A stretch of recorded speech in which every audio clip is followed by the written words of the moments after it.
Hey, what's going on, everybody? Rick and Nikki here. Hello. And this is the weekly wrap-up.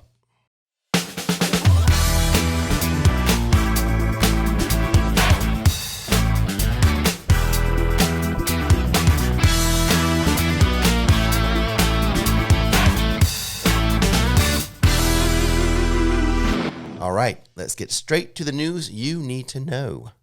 Disney World's Star Tours ride at Hollywood Studios will soon include characters and locations from Disney Plus series, Osaka, Andor, and The Mandalorian. Guests can expect to start seeing the new additions on April 5th. With these additions, guests will now have an opportunity to experience one of more than 250 storylines. Wow. Lots of variations. The changes are also coming to Disneyland California and Disneyland Paris. Mm-hmm. Here's something I briefly mentioned in last week's Islands of Adventure update video. The first ever Butterbeer season is underway at Universal Orlando Resort. Fun. Butterbeer season runs from March 15th through April 30th. And during that time frame, Universal will be introducing unique Butterbeer items such as Butterbeer popsicles and caramels. Plus, for a limited time only during the festival period, cold and frozen butterbeer will be available for purchase in a special collectible silver stein. Yeah. That's awesome. How about that? Because we know we like to collect some Harry Potter stuff, so that's fantastic. Moving on to Aquatica Orlando, it announced that its newest attraction, Tessie's Underwater Twist, will have its grand opening on March 15th. Nice. So that was actually the day we recorded this. Right. So it's open right now. Woohoo! So fun. Officials with Aquatica said the all-new water slide will give riders the experience of being in Australia's Shark Bay. Ooh, fun.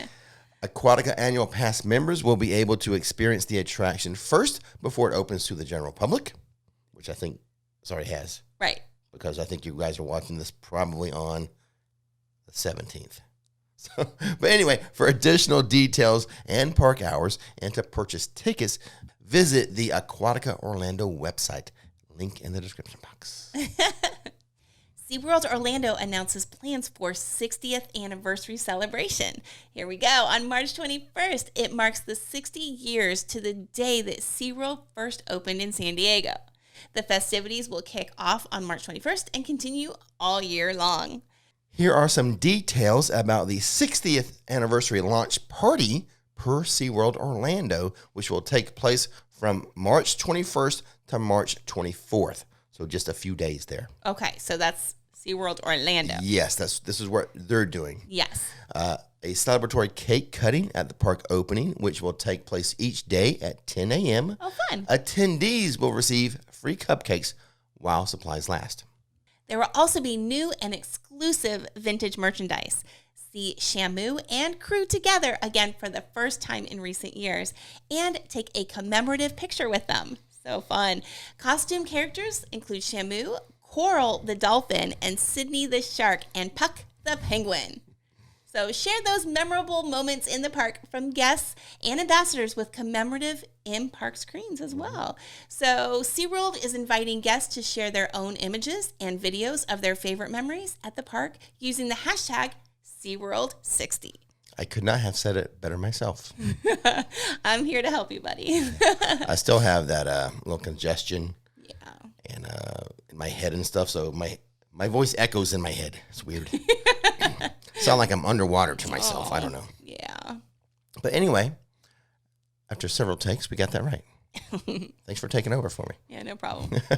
Before we move on and talk about the first Halloween Horror Nights speculation map, I'd like to mention the Rix Road Trip channel. As promised, it has been relaunched, and the first new video is up.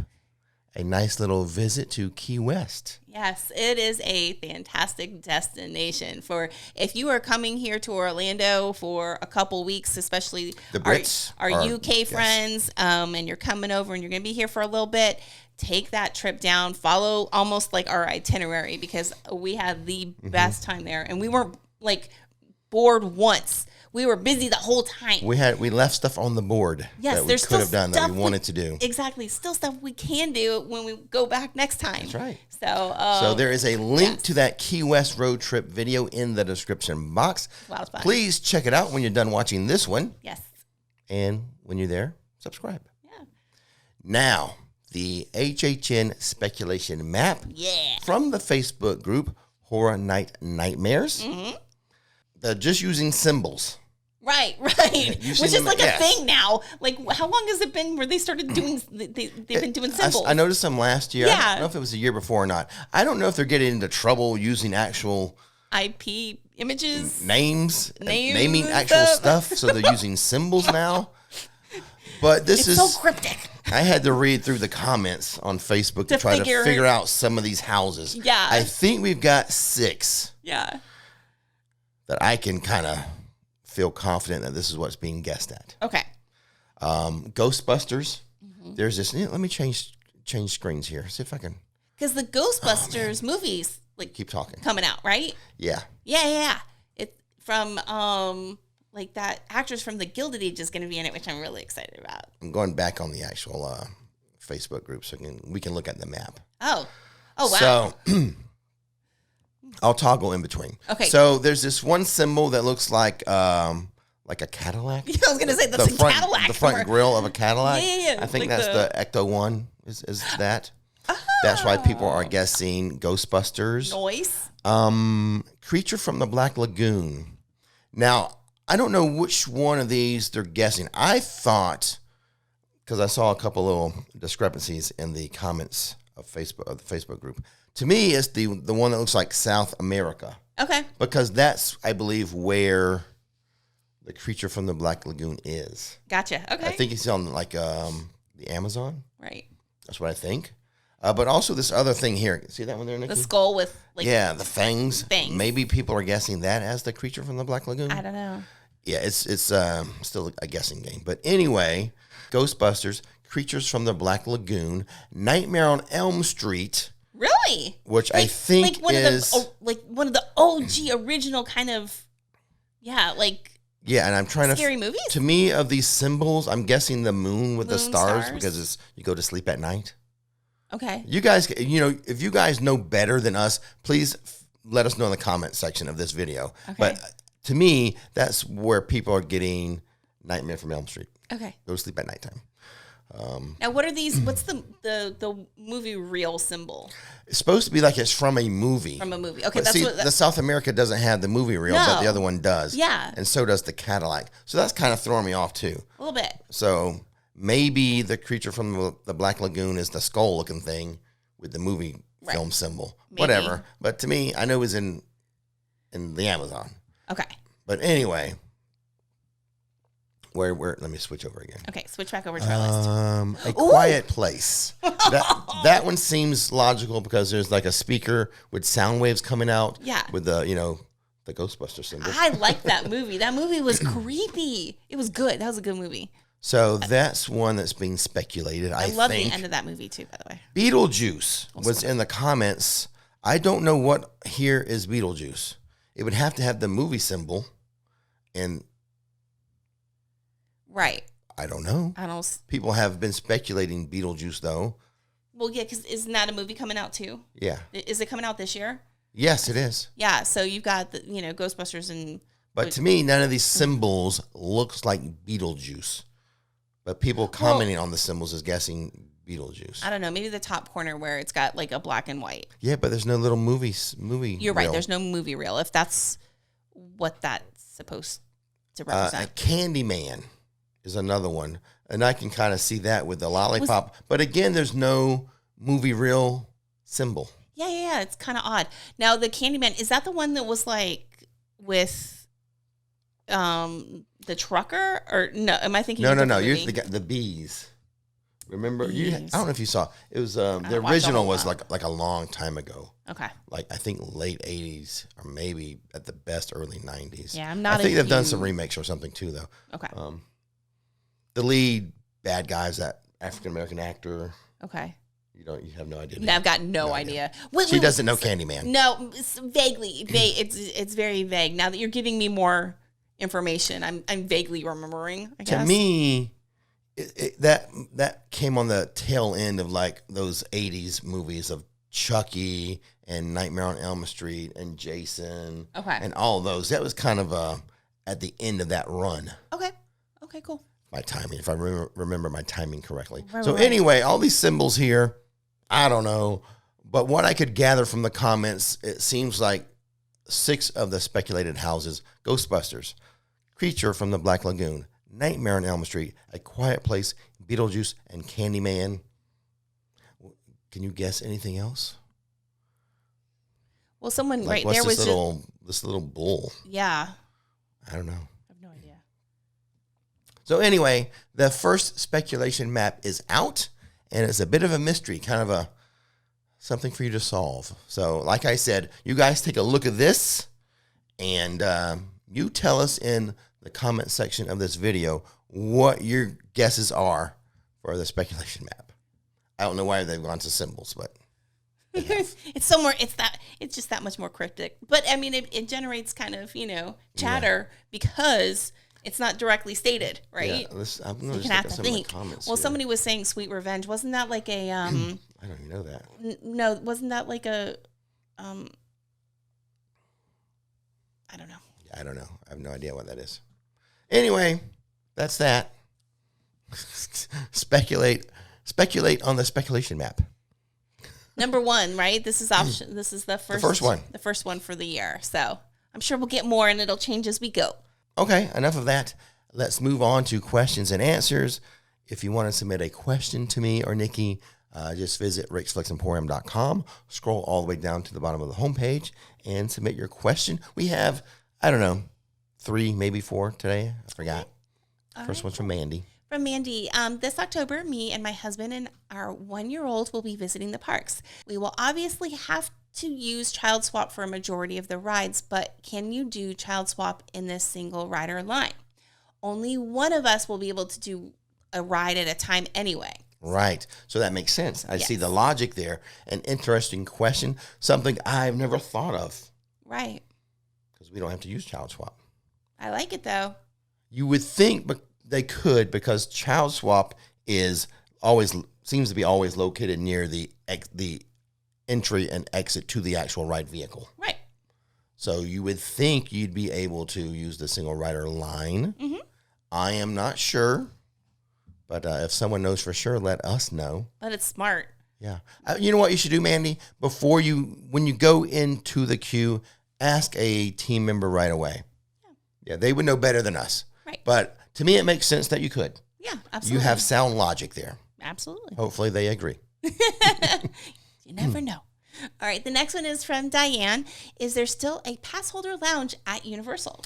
Yes, there is, but it's not at Universal Studios Florida. So it's not at Studios. It used to be studio side. Yes, it used to be on Hollywood Boulevard. Mm-hmm. It is at Universal's Islands of Adventure in Toon Lagoon. Exactly. Now, when it comes to getting like your magnets and anything that pass holders may be given out, you can still pick up stuff on Hollywood Boulevard, but you need to go into the 5 and dime. Gotcha. And they'll hand you magnets or whatever being handed out. So yeah, it's still there, but it just switched parks. Right. Okay, so the next one is from Alan. Is Rip Ride Rocket as rough a ride as I hear it is? Probably. I don't know exactly what you're hearing, but probably. Well, the last time I rode it, I refused to ride in the back. I'm sorry to interrupt you. No. But anytime there's a cart in the back, I won't ride it. I'll try, I always go middle or front if I can ask for it.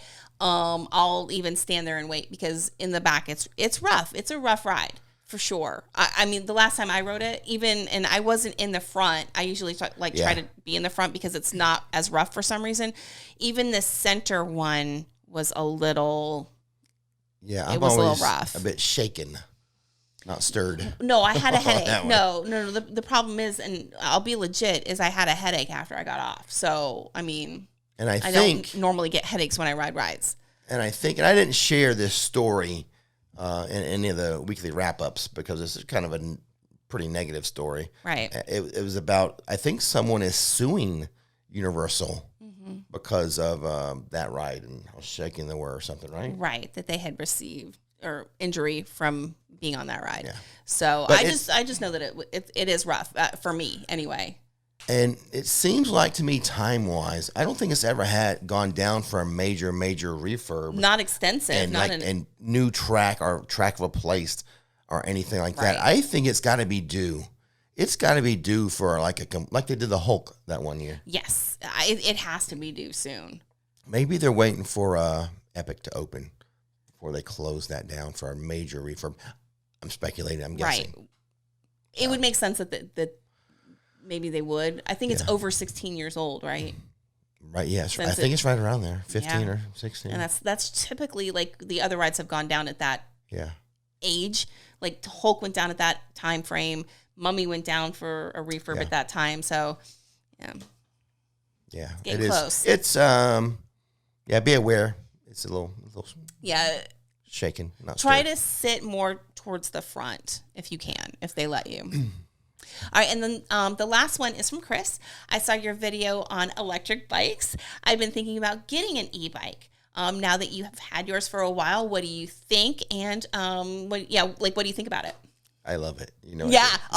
He does. He's just biking around all smiling and stuff. And I'll go for a walk on the trail and he'll just like zoom past me. Zoom, zoom, zoom, zoom. Yeah. I'll just go back and forth.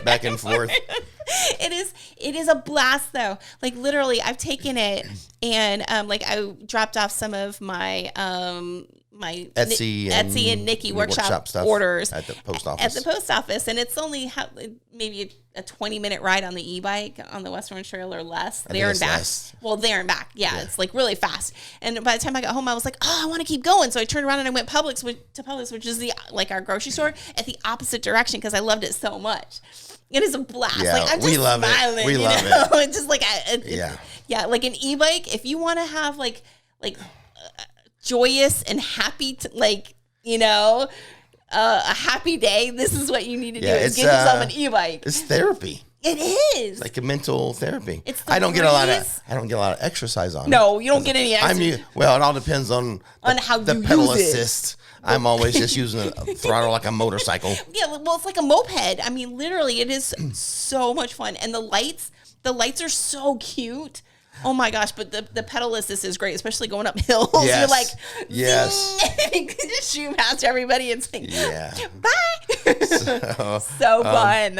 I think I'm going to do a video soon, within a couple weeks probably. Right. Another day off with Rick or a day in the life of Rick where I'll highlight that bike a little more and how we use it and how how versatile it is of running to the grocery store and running to to the post office and I'm going to go ahead and say what I know I'm going to say in that video. Okay, when talking about it, I get reminded of two feelings when I'm on that e-bike. Okay, one is when I'm a 10-year-old boy. Okay. And you're just riding around the neighborhood on a bicycle. Yeah. I kind of get a hint of that feeling again. I also get a hint of like a 20-year-old when I was 20 years old and I had a Honda Interceptor. Nice. So I didn't know that. Now I am far from being 10 years old and an e-bike is far from being a Honda Interceptor. Right. But I do get a little bit of that feeling. Which is so liberating and freeing and, nostalgic and I'll leave a link to Mock Wheel, the website. Yes. If you need to and the video that we did, the first video we did on it. Okay. So. Yeah. Yeah. If you need a burst of happiness, this is what you need to put in your life. Yeah. It is so great. It's the thing we didn't know we needed it until we had it. Exactly. I need another one. Yes, honestly, I need one. Now that he has his hookup, I need one because it is so much fun. Oh my gosh. But anyway, I'll leave a link to that video and the website. So Chris, check it out. Yes. But anyway, I think that's going to do it for today. Okay. Kind of a rough session for us. Yeah, you won't have seen it behind the scenes. But this is going to be a little more editing than usual. And it's my fault. The voice is in my head. What? That's not where I thought you were going. He has My voice in my allergies. head. The allergy season for, I think it's Texas and Florida, is really, really bad right now. I mean, you can't even see the pollen yet, and it's already affecting you. Yeah. It's bad. So you're outside all the time. I flubbed up a lot of stuff. Just because you're trying to say stuff and read the prompter here. It's okay. I tried to help a little bit, and then I screwed up, and then because I'm not used to being on camera. Anyway, that's going to do it for this weekly wrap up. Don't miss the magic. Don't miss the fun. See you next time. Bye. It's gonna be a good day, good day. Rick and Nikki show the way. It's